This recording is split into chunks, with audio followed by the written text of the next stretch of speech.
নমস্কার বন্ধুরা, আজ আপনাদের সঙ্গে মসুর ডাল, আলু আর ডিম দিয়ে খুবই মজার একটা রান্না তৈরি করে দেখাবো। এই রান্নাটা আপনারা তৈরি করে ভাত, রুটি, পুরি সবকিছুর সঙ্গেই কিন্তু পরিবেশন করতে পারবেন। খেতে ভীষণই ভালো লাগে। তাহলে চলুন কথা না বাড়িয়ে মূল রেসিপিতে চলে যাই। এখানে আমি দুটো আলু এরকম ডুমো ডুমো করে কেটে নিয়েছি আর 3টে ডিম নিয়ে নিলাম। আপনারা চাইলে ডিমের পরিমাণটা বাড়িয়েও নিতে পারেন। ভালো করে আলুগুলি কেটে ধুয়ে নিয়েছি আর নিয়ে নিলাম 1 কাপ মসুর ডাল। মসুর ডালটা 3 থেকে 4 বার খুব ভালো করে ধুয়ে নেব। এখন রান্নাটা করার জন্য প্রথম চুলার উপর একটা কড়াই বসিয়ে দিলাম। কড়াইয়ের মধ্যে সবগুলো আলু নিয়ে নিলাম।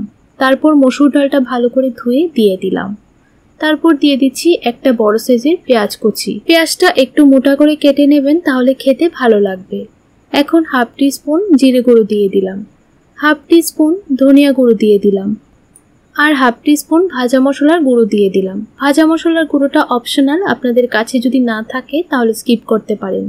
হাফ টিস্পুন হলুদ গুঁড়ো আর সামান্য পরিমাণে কাশ্মীরি লঙ্কার গুঁড়ো দিয়ে দিলাম 4 থেকে 5টা কাঁচা লঙ্কা মাঝখান থেকে ফেলে।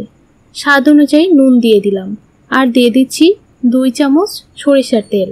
আপনারা চাইলে এখানে লাল লঙ্কার গুঁড়ো হাফ টিস্পুন দিয়ে দিতে পারেন, তবে ঝালের পরিমাণটা আপনারা আপনাদের টেস্ট বুঝে দিয়ে দেবেন। এখন হাত দিয়ে খুব ভালো করে সবগুলো উপকরণ মেখে নিতে হবে। এইভাবে ভালো করে মেখে নিলে রান্নাটার টেস্ট আরও বেড়ে যায়। ভালো করে মেখে নিয়েছি। এখন পরিমাণ মতো জল দিয়ে দিচ্ছি। এখানে আমি প্রায় 500 গ্রামের মতো জল দিয়ে দিলাম, তাহলে ডাল আলু খুব সুন্দরভাবে কিন্তু সেদ্ধ হয়ে যাবে। ভালো করে জলটা মিশিয়ে নিয়েছি। এখন ঢাকা দিয়ে 8 মিনিট রান্না করে নেব। আর অবশ্যই তখন গ্যাসের ফ্লেমটা একদমই লোতে রাখতে হবে। এখন আপনাদেরকে 8 মিনিট পর দেখাচ্ছি। দেখুন বন্ধুরা, ডাল আলু কিন্তু খুব সুন্দরভাবে সেদ্ধ হয়ে গেছে আর ঝোলটাও অনেকটা শুকিয়ে গেছে। এখন ঝোলটার মধ্যে ডিমগুলি দিয়ে দেব আর ডিমগুলিকে অবশ্যই এইভাবে বাটির মধ্যে ভেঙে দেবেন। এইভাবে বাটির মধ্যে ডিমগুলি ভেঙে দিলে কিন্তু ডিমের মধ্যে যদি পচা থাকে পচাটাও বের হয়ে যাবে। আর যখন ডিমগুলি দেবেন তখন গ্যাসের ফ্লেমটা একদমই লোতে রেখে দেবেন, না হলে কিন্তু ডিমটা ছড়ে যেতে পারে। এখন ঢাকা দিয়ে 6 থেকে 7 মিনিট গ্যাসের ফ্লেমটা লোতে রেখে রান্না করে নেব। এখন আপনাদেরকে 7 মিনিট পর দেখাচ্ছি। দেখুন ডিমগুলি কিন্তু খুব সুন্দরভাবে সেদ্ধ হয়ে গেছে।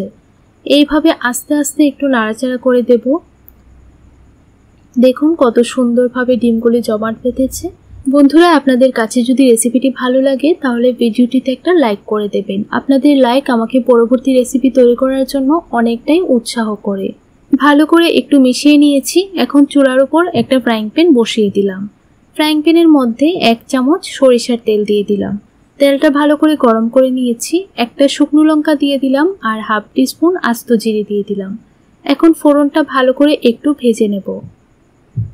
ভালো করে একটু সময় ভেজে নিয়েছি। এখন দিয়ে দিচ্ছি একটা পেঁয়াজ কুচি। গ্যাসের ফ্লেমটা মিডিয়ামে রেখে পেঁয়াজটা খুব ভালো করে ভেজে নেব যতক্ষণ না পর্যন্ত সফট হয়ে যাচ্ছে।